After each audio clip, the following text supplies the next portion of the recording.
हम लोग class 11th math का एक नया टॉपिक, एक नए कॉन्सेप्ट को सीखते हैं। क्लास 11th का एक आपका नया टॉपिक है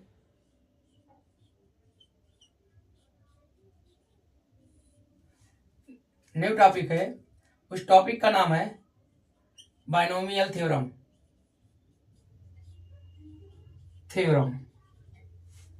ठीक है।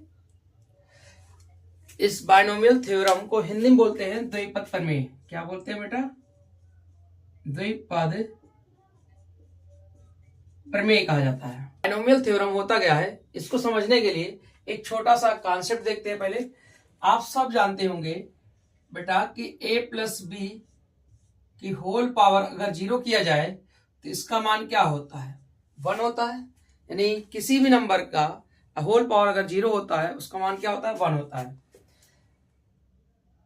If a plus B whole power 1 equal to लिख सकते हैं a plus B. a plus B whole power 2 यानी a प्लस बी का होल स्क्वायर।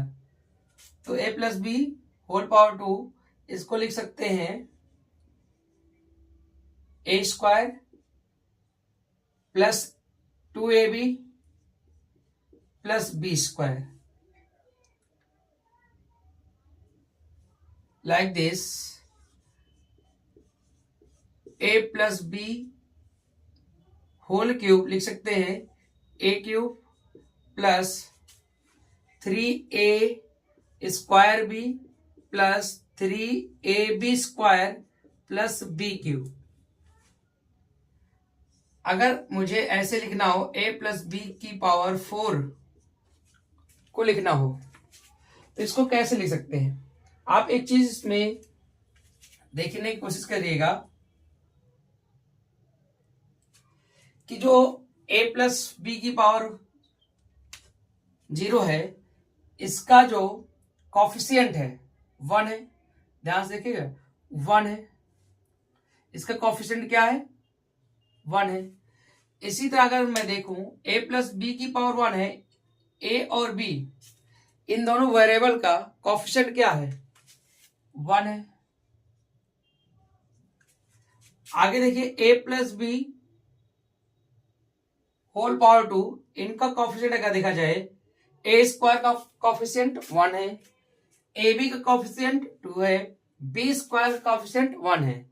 अगर मैं इन कॉफिशिएंट को लिखूं तो 1 2 1।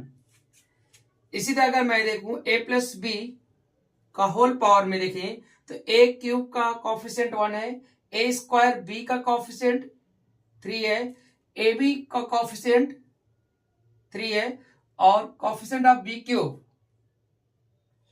क्यूब का कॉफिशिएंट 1 है। तो अगर मैं इसको लिखना चाहूं तो 1 3 3 1 लिख सकता हूं।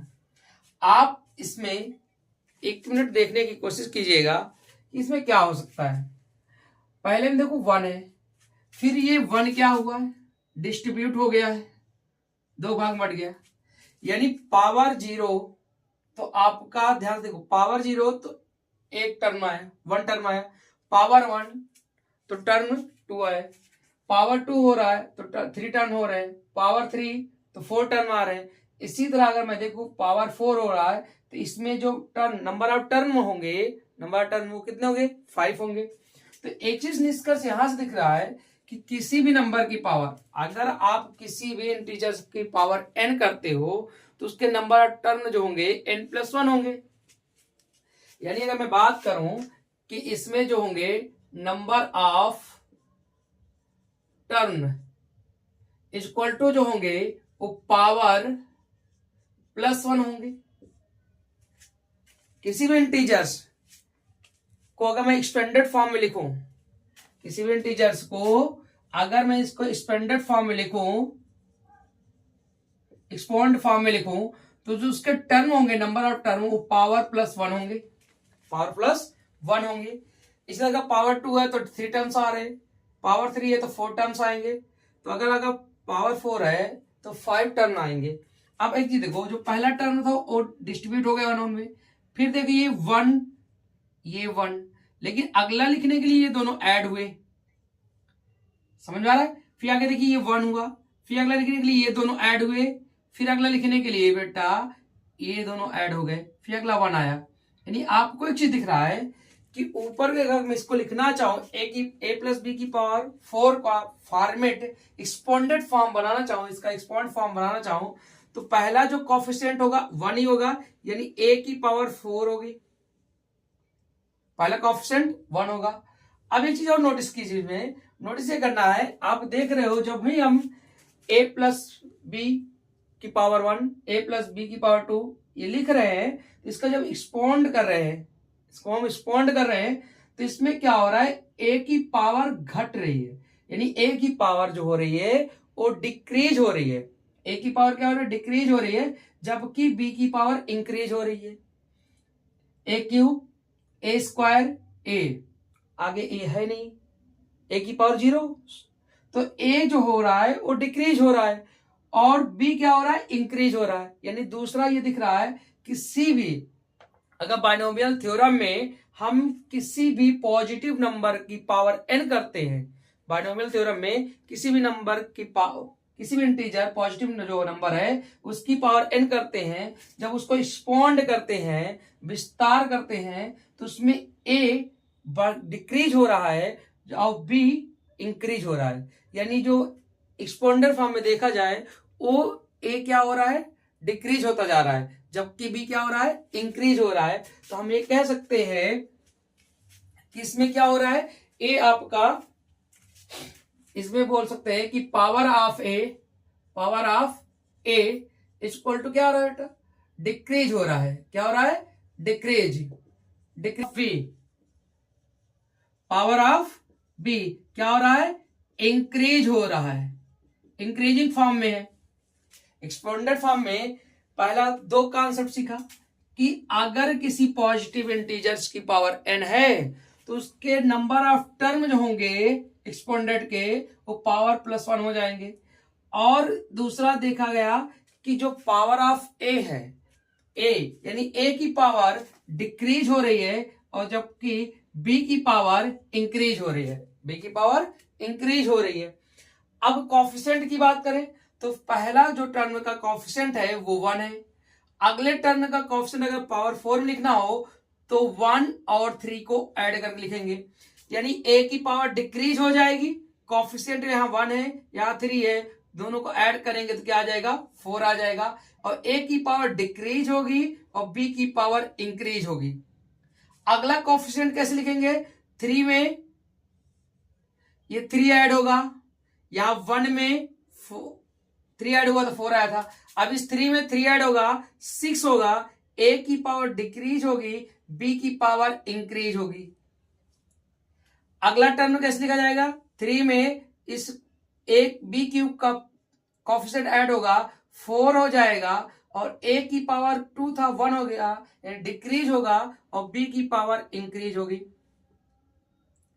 आगे देखिए, अब अगले टर्म में क्या होगा, ये 1 है, आगे कोई टर्म नहीं है तो ये 1 आ जाएगा और a की पावर डिक्रीज होगा, 0 हो जाएगी, और जब किसी की पावर 0 होती है उसका मान 1 होता है, उसकी वैल्यू 1 होती है, जबकि b की पावर क्या हो जाएगी, इंक्रीज हो जाएगी। आप देख रहे हो a की पावर डिक्रीज होती जा रही है और b की पावर इंक्रीज होती जा रही है।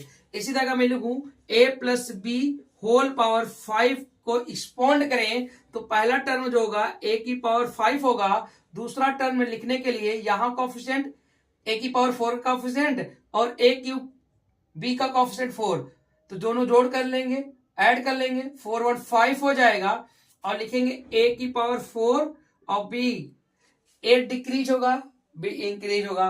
अगला देखिएगा, अब दोनों को जोड़ेंगे, फिर से ऐड करेंगे, 6 4 6 10, a की पावर डिक्रीज b की पावर इंक्रीज, फिर 6 और 4 ऐड होगा, फिर 10 होगा, a की पावर डिक्रीज और b की पावर इंक्रीज, फिर अगले में 4 और 1 कोफिशिएंट ऐड होगा तो 5 a की पावर डिक्रीज b की पावर इंक्रीज, अगले का कोफिशिएंट लास्ट कोफिशिएंट जो होगा b की पावर 5 बनेगा, उसकी कोफिशिएंट 1 होगा।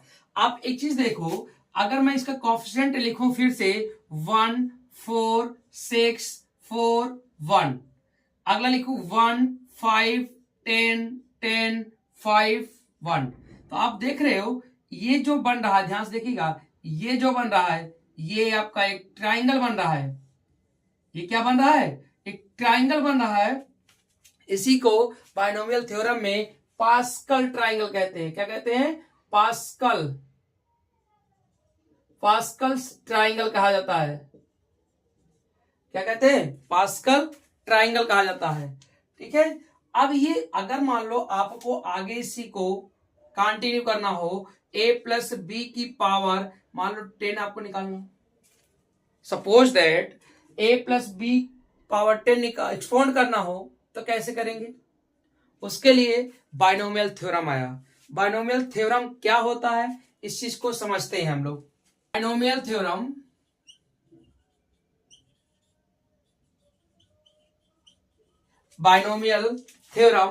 फॉर एनी पॉजिटिव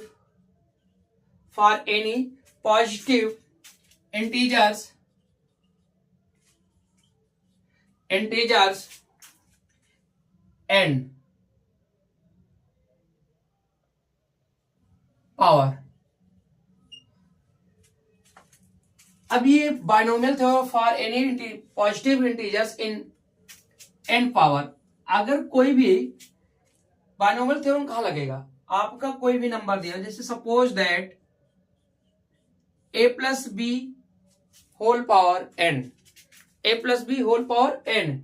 अब इसको एक्सपोंड करना है। एक्सपोंड करने के लिए हम लोग कॉम्बिनेशन का फार्मूला लगाते हैं। यानी कॉम्बिनेशन का फार्मूला होता है NCR। NCR का फार्मूला हो जाता है फैक्टोरियल n अपान फैक्टोरियल r ब्रैकेट में n माइनस r। तो ये NCR का फार्मूला है, कॉम्बिनेशन का फार्मूला है NCR। फार्मूला होता है फैक्टोरियल n अपान फैक्टोरियल r ब्रैकेट में n माइनस r। अब जैसे किसी चीज का निकालना, मान लो NC1 का मान निकालना हो, सॉरी 4C1 का मान निकालना हो तो कैसे निकालेंगे? फैक्टोरियल 4 अपान फैक्टोरियल 1, फिर 4 माइनस 1 फैक्टोरियल, इसको करेंगे। फैक्टोरियल मतलब 4 3 2 1। फैक्टोरियल 4 का मतलब होता है 4 से 1 तक के नंबर को मल्टीप्लाई करना, फिर 1 का फैक्टोरियल 1, फिर 4 में से 3 जाएगा तो 3 फैक्टोरियल आएगा। 3 फैक्टोरियल का मीन्स होता है 3 2 1 का मल्टीप्लाई। अब 3 2 1 से 3 1 2 1 कट जाएगा, यानी इसका जो वैल्यू आएगी 4C1 की वो 4 आएगी। 4C1 की वैल्यू कितनी आएगी? 4 आएगी। तो ये होता है कॉम्बिनेशन का फार्मूला। इसी के कॉन्सेप्ट पर बाइनोमियल थ्योरम आधारित है। अब a प्लस बी की होल पावर n है, इसको एक्सपोंड करेंगे तो याद रखिएगा बाइनोमियल थ्योरम के अकॉर्डिंग, तो इसको कॉम्बिनेशन के फार्मूले से डिस्क्राइब किया जाता है। पहला होता है NC0, a की पावर n b की पावर 0 हो जाएगा।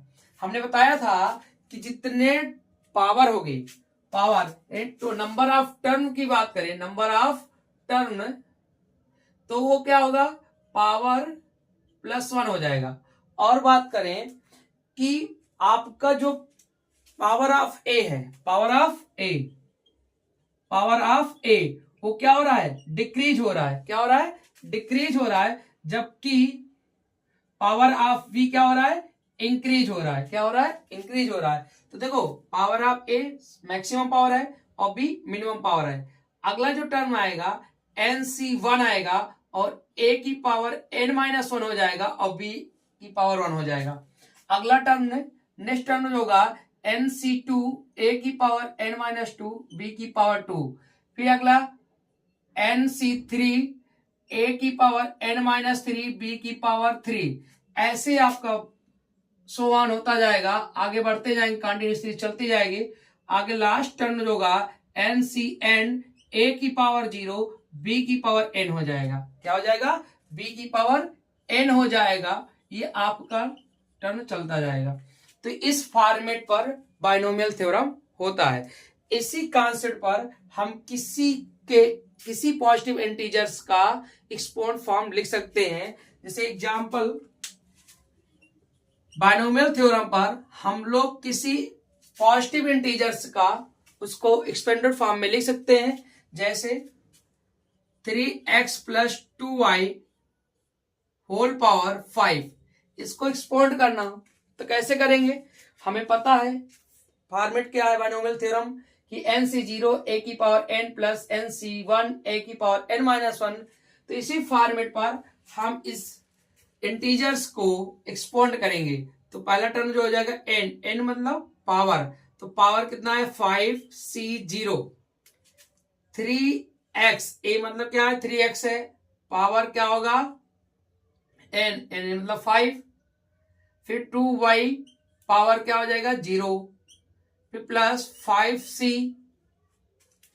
1, 3x की पावर 4, a की हमने लिखा है पावर ऑफ a डिक्रीज होगा तो पावर 5 था फिर 4 आ जाएगा, और पावर ऑफ b क्या होगा इंक्रीज होगा, plus 5c2 3x whole power 3 2y whole power 2।